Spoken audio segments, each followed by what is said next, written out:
자, 프리지아 친구들 안녕. 한 주간 잘 지냈습니까? 지난 시간에 우리는 예수님께서 공생활을 시작하실 때 광야에서 단식과 기도를 하시고 악마의 유혹을 물리치신 이야기와 당신과 함께 지내며 하느님 나라를 전할 12명의 제자를 부르신 이야기들을 들었어요. 우리도 예수님의 부르심에 기쁜 마음으로 응답하고 예수님께서 주신 사명을 실천하는 어린이 사도가 되기로 했습니다. 어린이 사도가 되기 위해서는 유혹을 물리치신 예수님처럼 우리도 나에게 다가오는 유혹을 이겨내야 합니다. 그럼 우리 시작기도 먼저 바치겠습니다. 성부와 성자와 성령의 이름으로 아멘. 봄바람같이 따스한 하느님, 봄바람을 타고 사랑의 씨가 저희 마음속에 들어왔습니다. 그것은 예수님께서 보내주신 사랑의 씨였습니다. 마음속에 심어진 사랑의 씨를 저희 모두 싹 틔우고 튼튼하게 키워 풍성한 열매를 맺을 수 있도록 도와주세요. 우리 주 예수 그리스도를 통하여 비나이다. 아멘. 성부와 성자와 성령의 이름으로 아멘. 제8과 씨 뿌리는 사람의 비유. 자, 여러분, 씨를 심어 본 적이 있나요? 씨를 심으면 어떻게 된다고 동요에 나오죠? 씨를 심으면 싹이 나고 큰 나무로 자라서 꽃을 피우거나 열매를 맺습니다. 그럼 씨가 자라서 나무가 되고 꽃을 피우거나 열매를 맺기 위해서는 어떤 것이 필요할까요? 선생님이 김수환 추기경님께서 추천해주신 나는 나무처럼 살고 싶다라는 책을 읽었는데 이 책에는 주목나무, 이팝나무, 소나무, 오리나무, 아까시나무, 자작나무, 동백나무, 밤나무 등 많은 나무들과 그 나무에 핀 꽃, 열매 사진들을 볼 수 있답니다. 오늘 예수님께서는 하느님 나라와 그 나라를 만들어 가야 할 우리들의 모습을 알려주십니다. 바로 씨 뿌리는 사람의 비유를 통해서 말이지요. 예수님 이야기에 귀 기울여 보면서 먼저 학습 목표 먼저 보겠습니다. 자, 첫 번째는 예수님께서 씨 뿌리는 사람의 비유를 통해 하느님 나라에 대해 가르쳐 주심을 기억하고, 두 번째로는 나에게 심어진 씨가 잘 자라 하느님 나라의 풍성한 열매를 맺을 수 있도록 노력해야 한다는 게 이번 8과의 학습 목표입니다. 자, 그럼 바로 이어서 말씀 새기기 볼게요. 이번 주 말씀 새기기는 마테오복음 13장 8절의 말씀입니다. 오늘도 말씀 새기기에 성경 구절을 잘 새겨 듣도록 해봅시다.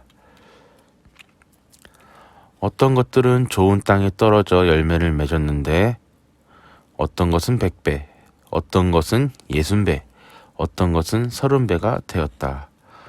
마테오복음 13장 8절 말씀이었습니다.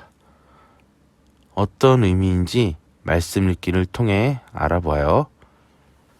자, 말씀 읽기는 마테오복음 13장 1절에서 23절까지의 말씀입니다.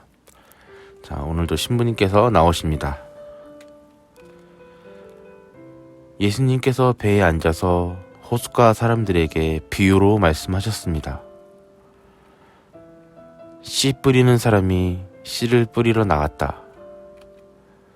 그리고 어떤 것들은 길에 떨어져 새들이 와서 먹어버렸다. 또 어떤 것들은 돌밭에 떨어져 흙이 깊지 않아 싹은 곧 돋아났지만 해가 솟아오르자 타고 말았다.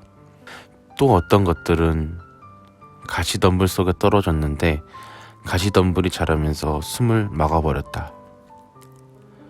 그러나 어떤 것들은 좋은 땅에 떨어져 많은 열매를 맺었다. 그러자 한 사람이 왜 저 사람들에게 비유로 말씀하십니까? 하고 물어봤습니다. 그러자 예수님께서는 너희에게는 하늘나라의 신비를 아는 것이 허락되었지만 저 사람들에게는 허락되지 않았다. 그러나 너희의 눈은 볼 수 있으니 행복하고 너희의 귀는 들을 수 있으니 행복하다 하고 말씀해 주십니다. 그리고 또 예수님께서는 하늘나라에 관한 말을 듣고 깨닫지 못하면 악한 자가 와서 그 마음에 뿌려진 것을 빼앗아 간다. 길에 뿌려진 씨는 바로 그러한 사람이다. 또한 돌밭에 뿌려진 씨는 이러한 사람이다.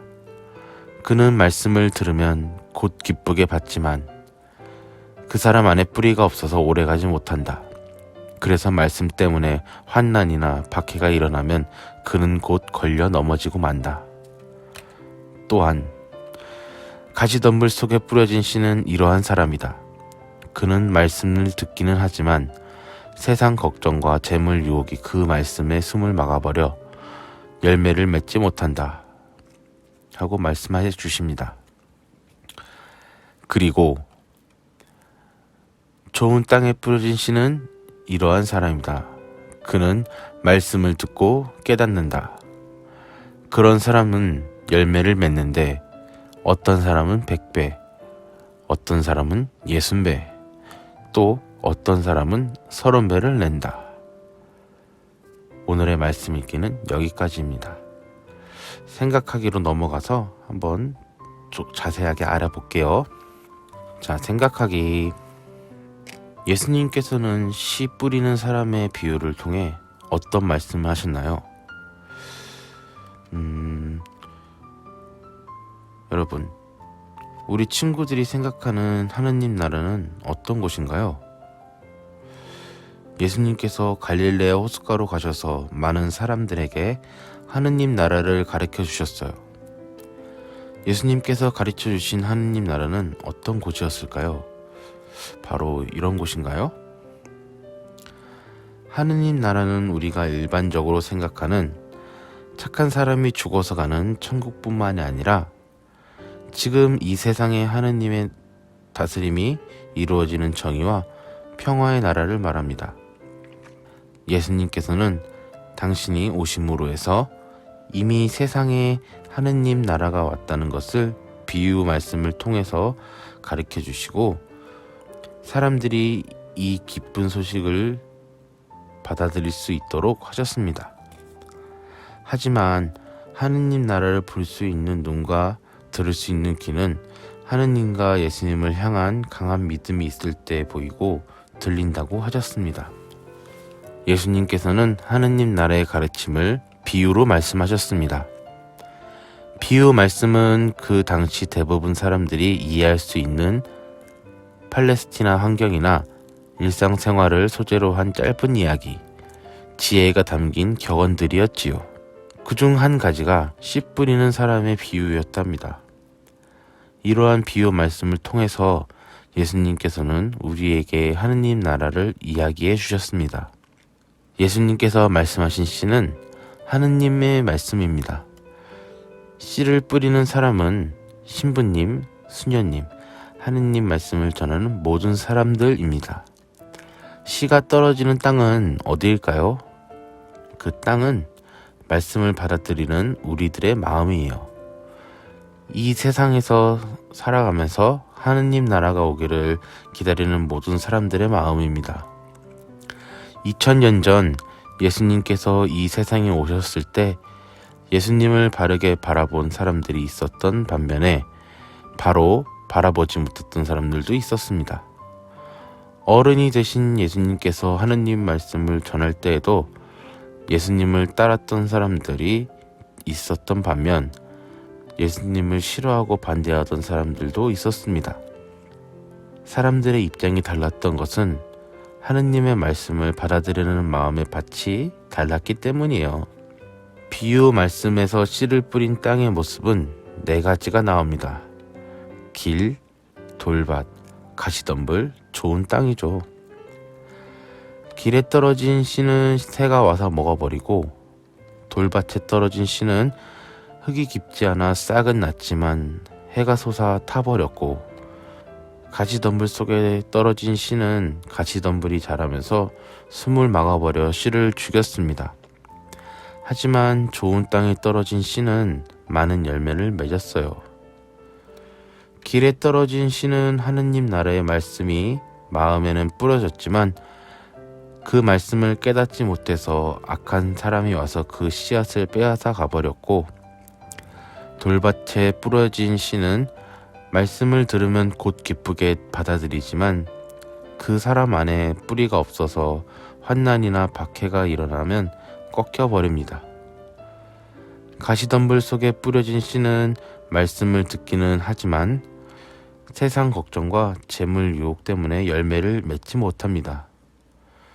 좋은 땅에 떨어진 씨는 하느님 말씀을 듣고 깨달아 열매를 맺는데 100배, 60배, 30배의 열매가 맺혔습니다. 우리 친구들의 마음의 밭은 길, 돌밭, 가시덤불, 좋은 땅 어디일까요? 알아가기의 내용을 보면서 우리 친구들의 마음이 어떤 땅의 모습인지 생각해 보기로 합시다. 자, 알아가기는 먼저 씨와 씨 뿌리는 사람, 땅에 대해서 우리 한번 알아보도록 합시다. 예수님의 비유 이야기에서 씨 뿌리는 사람, 땅의 의미를 찾고 빈칸에 알맞는 말을 넣어 봅시다. 자, 먼저 씨앗은 하느님의 말씀입니다. 그리고 씨를 뿌리는 사람들은 누구일까요? 바로 하느님, 신부님, 수녀님, 선생님, 하느님의 말씀을 전하는 모든 사람들입니다. 그러면은 씨를 뿌려 하는데 땅이 있어야겠죠? 그럼 땅은 또 어딜까요? 땅은 바로 우리 자신의 마음, 하느님의 말씀을 듣는 모든 사람들의 마음입니다. 좋은 땅이 되어 좋은 열매를 많이 맺는다는 것은 하느님 말씀을 듣고 그대로 씨를 전하는 사람들을 말합니다. 그렇게 해서 내가 사는 곳을 하느님 나라로 만드는 것입니다. 그래서 예수님께서는 땡땡땡가 이미 땡땡땡 와 있는 것이다 하고 말씀하셨습니다. 요 빈칸은 다음 페이지에 나오는 문자들을 조합해서 완성을 해주시면 됩니다. 요거는 이번 주 과제입니다. 자, 그럼 바로 살아가기 가보겠습니다. 자, 살아가기.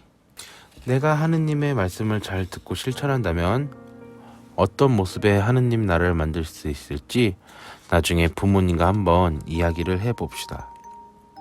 자, 여러분, 우리는 모두 길바닥, 돌, 가시덤불의 모습을 가지고 있습니다. 내가 가지고 있는 이러한 모습은 우리의 노력으로 좋은 땅이 될 수 있습니다. 하느님 말씀의 씨앗을 심은 내 마음인 좋은 땅으로 변화되어 아름다운 꽃과 풍성한 열매가 맺혀질 수 있도록 앞으로의 내 모습을 잘 지키며 생활하도록 합시다. 그리고 이 세상에는 하느님의 말씀을 잘 듣고 실천하면서 사셨던 분들이 많이 계십니다. 과연 어떤 분들이 계실까요? 초대교회 제자들과 많은 성인들? 하느님을 믿고 따르시다가 순교하신 순교자 분들도 계십니다. 그리고 김수환 추기경님, 이태석 신부님, 마더 테레사 수녀님처럼 성직자, 수도자들도 계시고 평범하지만 사랑을 실천하며 살고 있는 사람들, 바로 우리가 있습니다. 제자들과 성인들, 순교자들 가운데 내가 있죠. 우리 친구들도 하느님의 말씀을 잘 듣고 실천하여 하느님 나라를 완성해야 하는 하느님의 자녀입니다. 우리가 하느님의 자녀로서 만들어 가야 할 하느님의 나라는 어떤 곳일까요? 각자 생각해 보기로 해요. 자, 마무리. 바람이 불어 우리 친구들 볼, 어깨, 손가락 사이를 만지듯이 예수님께서도 바람처럼 우리 곁에 오셔서 하느님의 말씀을 전해주십니다. 하지만 하느님의 말씀을 듣고 실천하는 것은 무척 힘들어요. 씨앗이 싹을 틔우고 큰 나무가 되어 꽃을 피우고 열매를 맺기 위해서는 오랜 시간과 주변의 도움, 노력이 필요한 것처럼 우리 친구들도 하느님 말씀에 씨앗을 꽃 피우고 열매를 맺기 위해서는 많은 노력이 필요해요. 내 안에 심어진 씨앗을 꽃 피우고 열매 맺기가 어렵고 힘들다면 주변에 있는 신부님, 수녀님, 선생님 또는 부모님께 도움을 청해도 좋습니다. 그리고 무엇보다도 예수님께 기도해야 해요. 하느님의 자녀인 우리가 모든 사람이 행복하게 살 수 있는 하느님 나라를 만들어 가기로 해요. 자, 그럼 우리 처음 시작할 때 읽었던 말씀 새기기를 다시 한번 읽으며 오늘 이 시간 마치도록 합시다. 다 같이 큰 소리로 읽어볼까요? 어떤 것들은 좋은 땅에 떨어져 열매를 맺었는데 어떤 것은 100배, 어떤 것은 60배, 어떤 것은 30배가 되었다. 마테오복음 13장 8절의 말씀입니다. 자, 이번 주 실천사항이 있습니다. 실천사항은 하느님 말씀에 씨앗을 심은 내 마음이 좋은 땅으로 변화되어 아름다운 꽃과 풍성한 열매가 맺혀질 수 있도록 앞으로의 내 모습을 잘 지키며 생활하도록 합시다. 그 다음으로 이번 주 과제는 아까 말했던 거 있죠? 말씀 읽기, 문자 퍼즐 맞추기와 살아가기에 어떤 모습의 하느님 나라를 만들 수 있을지 부모님과 한번 얘기를 한번 해보면 좋겠습니다. 과제는 꼭 하시길 바랍니다. 자, 그럼 다음 주 학습 주제, 다음 주에는 착한 사마리아 사람의 비유에 대해서 배우겠습니다. 그럼 마침 기도하고 이 시간 마무리하겠습니다. 성부와 성자와 성령의 이름으로 아멘. 영광이 성부와 성자와 성령께 처음과 같이 이제와 항상 영원히 아멘. 성부와 성자와 성령의 이름으로 아멘. 자, 모두 감사합니다. 수고하셨습니다. 다음에 또 만나도록 해요. 안녕.